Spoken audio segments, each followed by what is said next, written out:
here is the one and only Miss Universe 2019 Zozibini Tunzi from South Africa. I want to start off by thanking you, first and foremost, for having me on this Zoom. And once again, so sad that I can't be there in person because I was supposed to be there initially. But I think having this opportunity right now to sit here with the girls and have this chat, I think it's an incredible one. So thank you so much for that. Secondly, I want to congratulate all of you so much for making it up until this far, because I know, we go through such a lot preparing. You have to be there mentally, physically, emotionally, and it takes a lot to be there. And so you guys should be proud of yourselves for where you are sitting. I know that I am incredibly proud of all of you. I know that whoever, wins at the end of this is going to be so deserving. And I feel like it doesn't matter who it is amongst you. It's just going to be beautiful, because that's what, the Philippines is known for: your beauty, your intelligence, and all of those nice things. And so I want you to know that this is an opportunity of a lifetime, and not only just to the person who's going to win, but to all of you guys. So as you journey through there, I want you to continue finding yourselves, finding what it is that makes you who you are. Hi, Billy. Hi, Zozie. I'm such a fan. Oh my God, you broke the status quo. You broke the typical beauty queen mold. And I actually don't have a question. I just really want to thank you for doing that. You are amazing. You inspire us so much. You inspire me so much. And I never had this much confidence before with a short hair to join a pageant. So thank you so much for that. You're welcome, Billy. And you look absolutely incredible. I love that you said you got that confidence, because beauty comes in all shapes, forms, and sizes. And I feel like it should be celebrated that way. And so I'm happy that you were able to tap into yourself and find that confidence for yourself. And I hope that everyone else did too, Is my connection all right? You're good. Hi, Zozie. It's really nice to see you and get to speak with you tonight. And I just really want to see how you're doing, and how was it like being a queen in this time of a pandemic? It's been challenging. I think this time has been challenging for all of us, really. I think nobody expected this to happen. Nobody saw it coming. And so we kind of all had to quickly adjust to what's happening. But I quickly found my feet. We're so blessed to be living in an age where we can go virtual, where we can go digital. And so I think we were quick to grab that opportunity to say, listen, just because there's a pandemic, it doesn't mean the dream has stopped. Sometimes it's been a blessing in disguise, because I wouldn't have had an opportunity to meet as many people as I did, go to as many places as I went to virtually. And so, yeah, challenging, but it was a good change. Hi, Zozie. It's so nice to finally meet you and see you in person. No, virtually in person. And I just wanted to ask you, especially during this times of the pandemic, do you still have a lot of time for your personal life and for your family, considering that you're so far away from them? I have made time for myself. I don't know if people know, but I was recently home, I think about 2 weeks back, for the first time in 7 months. So it was so incredible to be able to, see my family and to be around the people that I love. But once again, I do make time even when I'm here in New York. Like I said, it's virtual times, it's digital times. It's so important to keep relationships open. It doesn't matter, how busy we are as a people, our professional lives. They should be aligned to our personal lives, because in order for us to thrive, you have to be somebody who's able to have that human contact and that human side to yourself. So yeah, keeping those relationships for me is very important, as important as it is with my work. During the pandemic, everyone focused on negative thoughts, fake news, so unreliable sources and negative ideas. So my question to you would be, what is one positive intake that the pandemic gave you? The one incredible thing that I took from this pandemic and this time is that, the world is not as selfish as we thought it was. Before this time, I'd always thought you know, humility was something that we don't have anymore as a people, something that we don't have anymore as a human race. But when the pandemic hit, we saw so many people come together. We saw so many people holding hands, people helping out their neighbors with food, you know, people helping out the elderly, people donating, you know, to places that they want to donate to. And it was such a beautiful thing for me to see, especially during this time and age, because that's something we don't get to see anymore. You know, people are so conceited, people are so, everything that they do is for themselves. And so it was so refreshing to see that selflessness, and to see that we still have a little bit of humanity left in us. I don't know what to say right now. I'm just so happy seeing you, seeing all the girls together. It's so nice. It's one of a lifetime opportunity for me. And my question is, how do you manage stress? How do I deal with stress? For me, I think that's like one of the most challenging things, because number one, I am a perfectionist and I really like want things to go the way that I want them to go and to be perfect all the time. And so it's so difficult sometimes to let go of that. And, you know, you can't have that mentality as a human being of always striving for perfection the whole time, because you will be disappointed, because we do make mistakes as human beings. And so in order to avoid stress, I try to remind myself as much as I can that I am human. These things happen to people, that I'm not subject to them. And so that's how I keep myself grounded. You know, I'm human, and that's just how I get over things. I try to keep myself grounded. I try to forgive myself as much as I can, because that is very challenging. I don't know if you guys experience this, but it's so hard to forgive ourselves, you know, for mistakes that we make and for things that we do. And we try to always be there for everyone, and those things just cause so much stress. And so I remind myself that I'm human every time. I'm like, you know what, Zozi, you're human. You can't have control over everything. And so just try to calm down. I'm so thrilled really to get wisdom from you and to pick your brains during this conversation. So my question is in a very, very serious tone. So I'm an active supporter of the Black Lives Matter movement. So with all these things happening, the recurring racism in the US and around the world, how do you feel about this? Well, first of all, thank you so much for your allyship. I feel like we need so many allies when it comes to so many social issues. And so I want to thank you so much for that. It's a difficult one. You know, that in 2020, we're still living in a world where I have to be judged according to, you know, my skin color and the way that I look. I am in full support of the Black Lives Matter movement, first of all, let me say that. And I was so happy to see it happen this year and to see so many people join, you know, in the march and putting their voices out there, because we do need to lend our voices to people when they need it the most. I think it's so important for us to speak about systemic racism, because it's something that has been existing in the world for so many years, and it seems like it's something that's just not ending. And so for young people like yourselves to lend those voices and to educate people who need to be educated about it, I think it's so incredible. One of the things that I loved to see the most was young people joining in the fight, young people out there in the streets, young people posting on their social media, because, you know, the first step towards social change is through awareness. And so if as a young person, you can teach a group of people sitting next to you about tolerance, about race, about every social ill in the world, I think it's amazing. If you can do that with your parents, if you can do that at your workplace, and if you can do that at school, I think the world would be so much of a better place. The world is as messed up as it is because we turn a blind eye when we see things going wrong. The world is where it is because when we feel like something has nothing to do with us, we walk away and we don't try to help.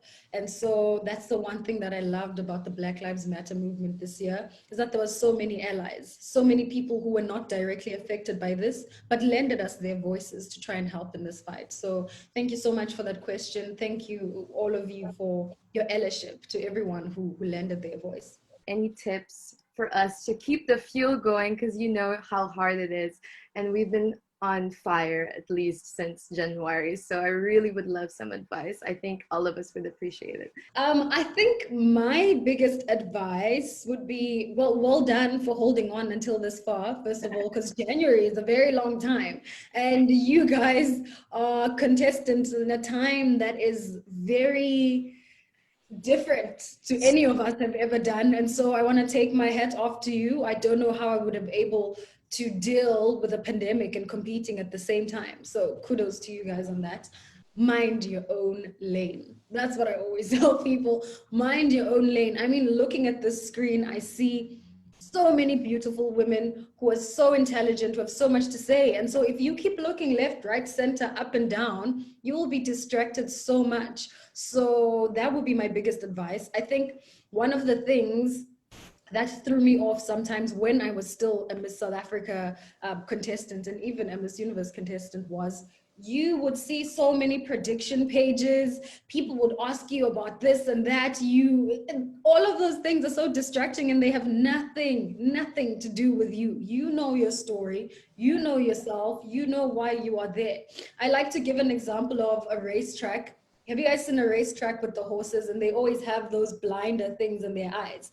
The purpose of those blinding things is so that the horse can look forward to its destination, to where it's going, and so that it cannot be distracted by the outside noises and by the other horses. And so that's what I want you guys to do. You need to have those blinders, like those horses, to just be in tune with who you are, and so that your message can shine very brightly. And also, you're there because you're already incredible at being who you are and what you do. So stay true to yourself. Kat is amazing. Pia is amazing. Gazini is amazing. But I'm pretty sure that, you know, Miss Universe Philippines is not looking for those people because they already had those people. Do you understand what I'm saying? They're looking for you, your unique you, a true reflection of who you are. So that would be my second advice, you know, is to let that shine. Don't try to be those people because they already did an incredible job by being themselves, and nobody can do a better job at being you more than yourself.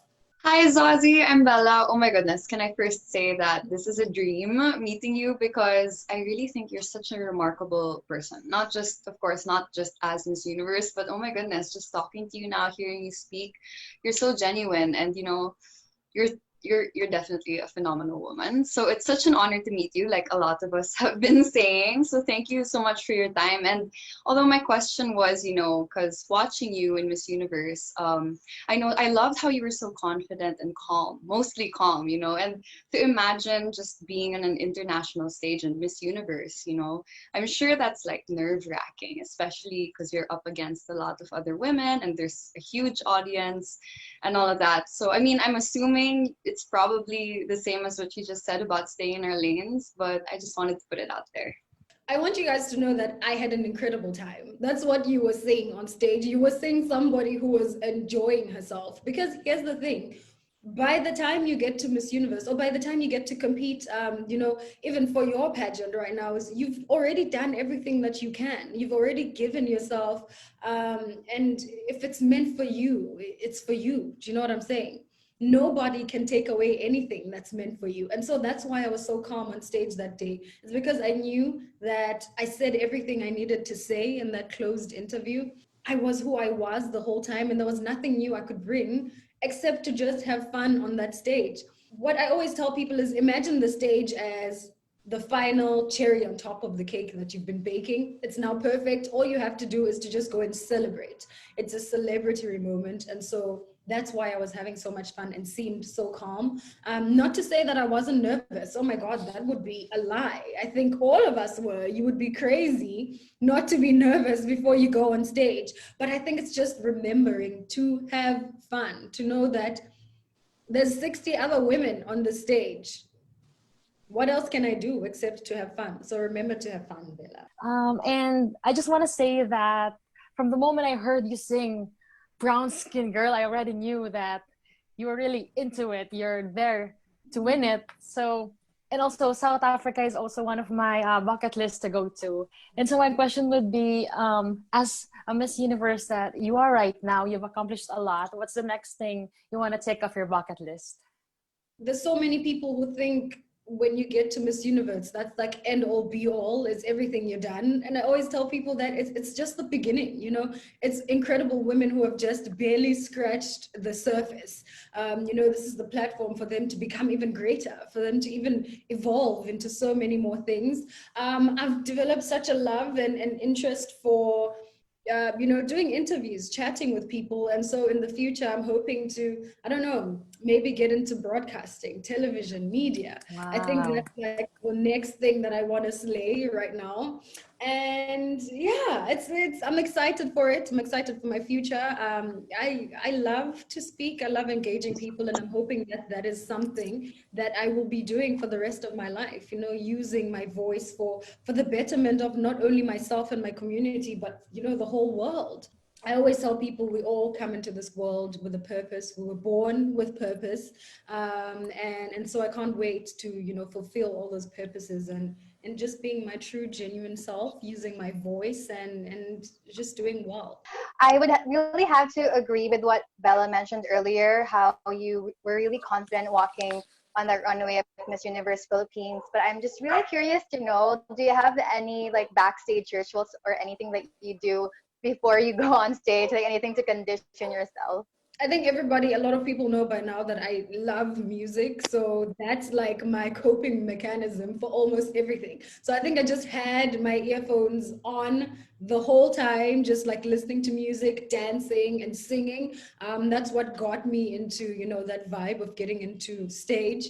One of the other things is I try to avoid big groups, you know, before going onto stage, because there's so many energies happening. You know, someone's excited, someone's nervous, someone wants to laugh, someone wants to cry, and it becomes so overwhelming before going onto stage. So, you know, I would advise for you to just, you know, ground yourself, find yourself, be in your own space if that's who you are. But, you know, a lot of people thrive through energy. They want that kind of energy from other people. So I think it's different for most of us. But for me, it was always about centering myself and being alone before going in on stage and just listening to music to hype myself up.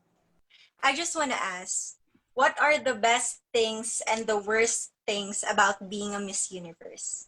I think the best thing is just being able to connect with so many people on so many different levels, getting to learn about them, who they are, getting to learn about, you know, different cultures. I love culture, I love tradition, I love heritage. And so one of the things that I've been blessed with is to actually meet people from all different walks of life, because I feel like that's how we learn as human beings, is being exposed to different people, being exposed to different things. And so that's the most wonderful thing about being a Miss Universe, is that people allow you into their spaces, people allow you into their lives, into their stories. And I think that's, you know, absolutely magnificent.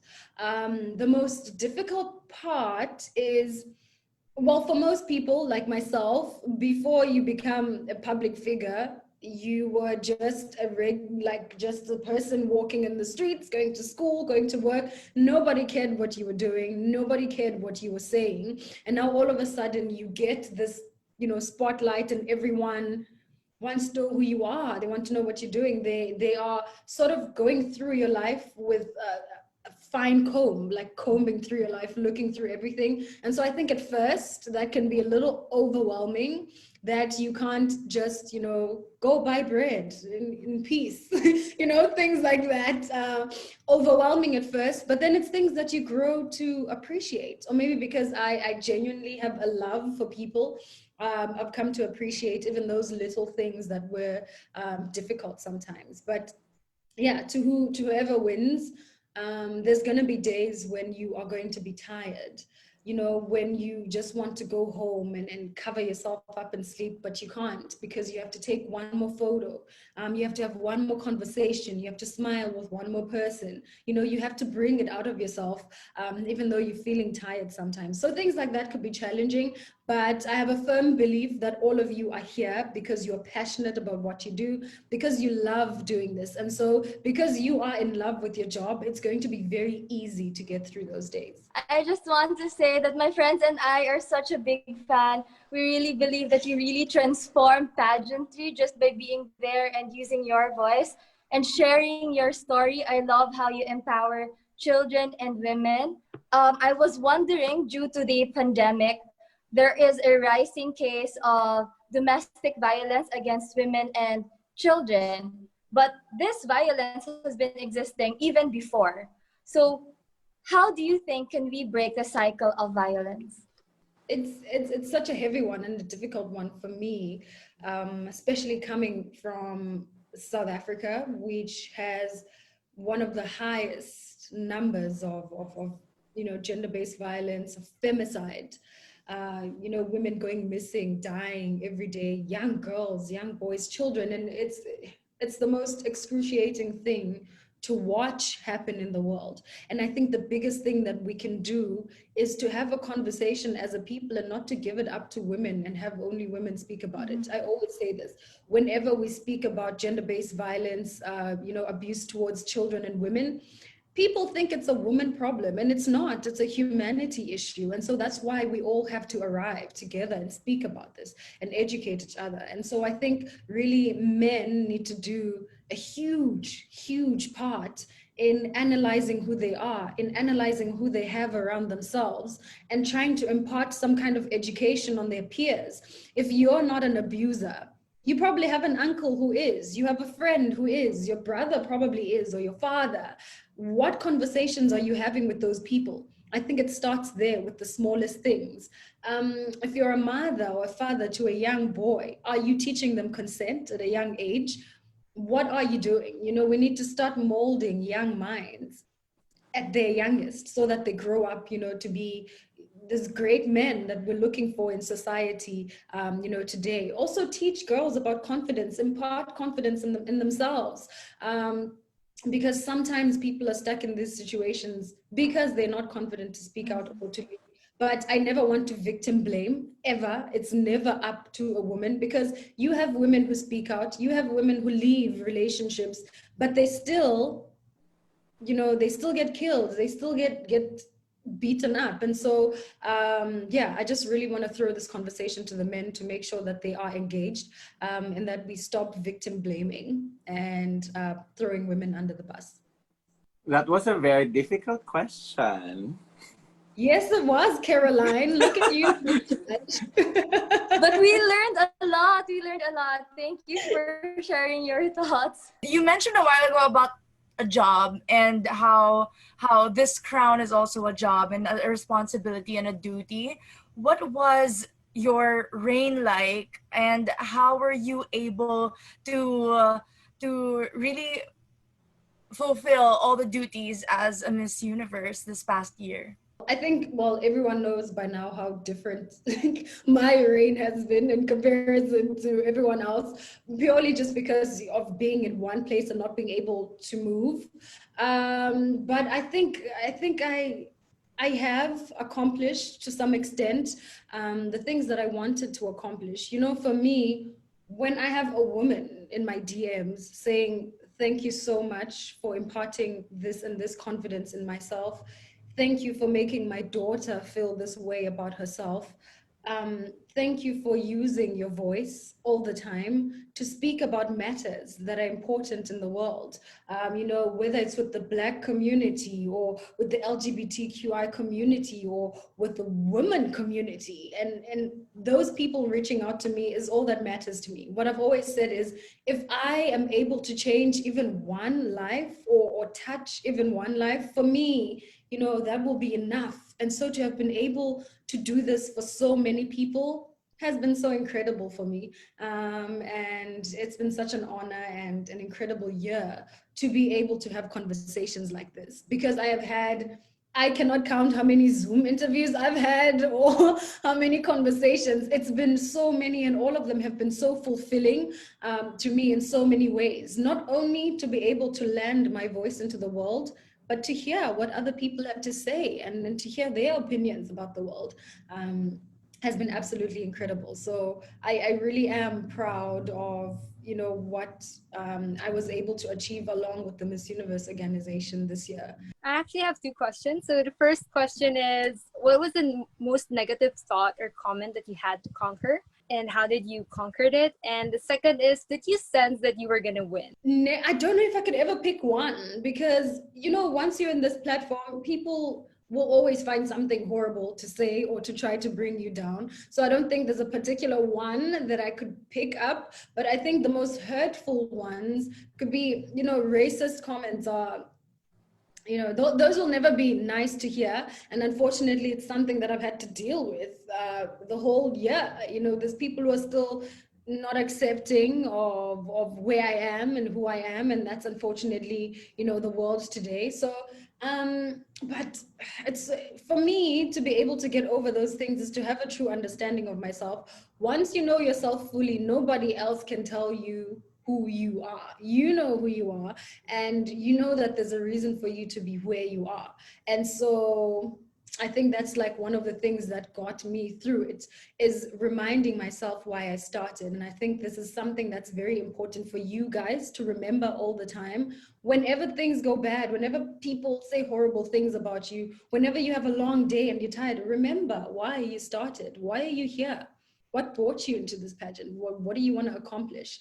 And it exceeds pageantry. It's just a part of your life. What's your life's purpose? Did I know that I was gonna win? Girl, there were like 90 amazing women on that stage. Are you serious? You never know. You know, there's so many incredible women who are beautiful in their own right, in their own different ways, who are intelligent, who have different messages. So you never truly know. But I will be honest, I think when I hit top 3, I kind of felt the confidence, and I kind of knew in a way, like deep down inside, I was like, you know what, I can feel this. So when I did my first top 3 answer on leadership, I think that was when for me, I really felt like this could be it for me. So yeah. How do you handle the haters, the trolls, the social media bashes? You know, these girls probably will encounter. How did you encounter and handle those peoples? I think we already touched a bit on some of that through the conversations that we've been having, because that is something, Esther's right, you will, without a doubt, you can ask Pia, you can ask Kat, you can ask Iris, Demi, ask anyone. They will tell you that the trolls are, and I'm sure it's already started with you now. You know, people have already started compiling their favorites, top 5, top 3, and they start bashing, because here's the thing, people like to project what they feel about themselves on us, and it has absolutely nothing to do with us. And so it takes me back to remembering why you started. Why are you there? You have a message, and that message is perfectly suited for some people. There are people who want to hear it. There are people whose lives will be changed because of your pure existence. And so that's why it's so important to remember that 2 or 3 or 5 trolls have nothing to do with you. People in the world are hurt, and there's so many horrible things happening. And like I said, they will project it onto you. When people see someone leaving their dreams, when people see someone being brave and chasing what they want to chase with all their heart, if they're scared of doing those things themselves, they will hate the people who are doing it. And so take it as a compliment, you know, that person just wishes they were you, and that's that. This is truly an exciting moment for me. I feel kilig. Kilig is like an excitement, romantic excitement term from our language.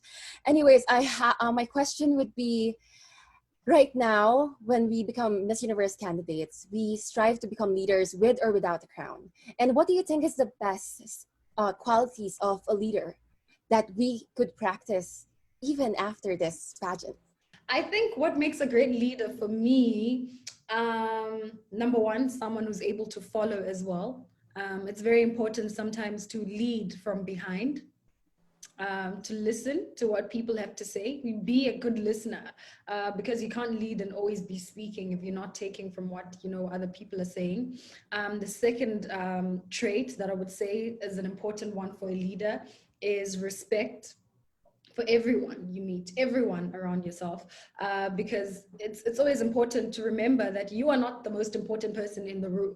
Don't think of yourself that way ever, because the minute you think you're the most important person in the room, you're not willing to open up yourself to learning and to respecting other people. And so I think, you know, a good leader is a good follower who listens and respects people. And so I think those are my biggest traits of an incredible leader.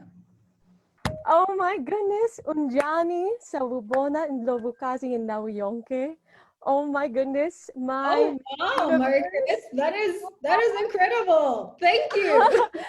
Thank you. And I'm just gonna try not to cry because I used to live in Zambia, which is nearby South Africa, for 2 years as a U.S. Peace Corps volunteer, and my first experience of recognizing my privilege of being born with this type of hair was when my host sister was doing my hair, and I was telling her, "Oh, your hair is so beautiful," and she looked at me and told my hair and said, "No, yours is the beautiful hair." And I sent her your picture when you won, when I told her, "Do you know who Miss Universe is this year?" To know that you won with your natural hair, to declare that her hair is beautiful. They're very close to my heart. They're my host family, and serving with them, and it just, I can speak volumes to how your win has just made so many positive impacts. And I would just like to ask you, what is one impactful story that you can share with us on how your win positively impacted someone else's life and how they see their personal beauty? Oh my God, I didn't plan to come on here and cry today, so I didn't bring any tissues. So how dare you? But it is such an honor to meet you. Thank you so much. That was so incredibly beautiful. By the way, your hair is beautiful. Everything about you is. And that's the message that we're trying to send out. Your hair is beautiful. My hair is beautiful. My body shape, my skin, and so is yours. You know, there's a Eurocentric beauty. It's beautiful. There's an Asian beauty. It's beautiful. There's an African beauty. It's beautiful. And that's just really what we're trying to send across. And so whenever I speak about my kind of beauty, I don't ever want people to think that I'm saying, let's forget about any other type of beauty and focus on mine, because that is absolutely ridiculous. We're such a diverse people, and we should be celebrated for that. And so thank you so much for coming on here and reminding us about how important that is. After I won, we were shooting something at one of the stations. It was very new, so I'm not familiar which one it was, but we were catching a train with the digital team, and this woman walked up to me and she just started crying. This is me 2 weeks or a week into being Miss Universe. I'm new in New York. I don't know what's happening. And this woman is crying. And so I stop and try to have a conversation with her, and she takes out her phone and she starts showing me photos of, you know, her daughter watching me win. And in this video, there's obviously all of us standing there. And so her mom is asking, who do you think is gonna win, right? And then the young girl, you know, as black as she is, with my kind of skin and my kind of hair, you know, starts pointing at everyone else, you know, except me. And then the mom asks, why do you feel like everyone else is gonna win? And she says, because they look pretty like dolls. They're beautiful, you know, with their light skin and their beautiful hair. And then you could hear the hurt and pain in her mom's voice when she heard that, because, you know, this is a young black girl who doesn't see a reflection of herself, who doesn't think she's beautiful. And then I win. And the look on this girl's face when I won, it was disbelief, first of all, because she was like, wait, really? And then, you know, she started, you could see the confidence building in herself, and she couldn't understand, but it started making sense to her that she too could be beautiful, that too could be her. And so I think that's like been the most fulfilling thing for me in this journey, to have stories like that, to land in South Africa and to walk out into the airport and seeing young, beautiful girls wearing their crowns, being so accepting of who they are. And that's what I want people to see when they look at me. When I say, see your face reflected in mine, you don't even have to be a black woman or a black girl. You just have to be somebody who's different in life, whose beauty maybe might not have been accepted, whose personality or character might have not been accepted. So you could be Asian, you could be white, you could be anything, and still see your face reflected in mine by being just this different person that you are. Thank So you. we have learned a lot from our reigning Miss Universe, of course, like don't mind the bashers, have your own space. We have our own paths to take. Once this is over, I hope that all of you will be able to still call your, each other a sister, and congratulate who the winner is. Congratulate each other. So yeah, thank you so much, and I hope you girls learn a lot from the one and only Zozibini Tunzi. Oh, Jonas, thank you so much. This was so incredible. I'm so happy to have been able to come here, share my story, and to hear your guys' stories and your voices. Thank you, Zosie. Thank you, Thank you so Zosie. much, Zosie. Ya manak, Thank you so much, salamat. Zosie, for everything. Thank Thank you you, so Zosie. much. Thank you, Miss Salamat. Esther. Bye. We love Thank you, you, Miss Esther. Thank Zosie. you so much.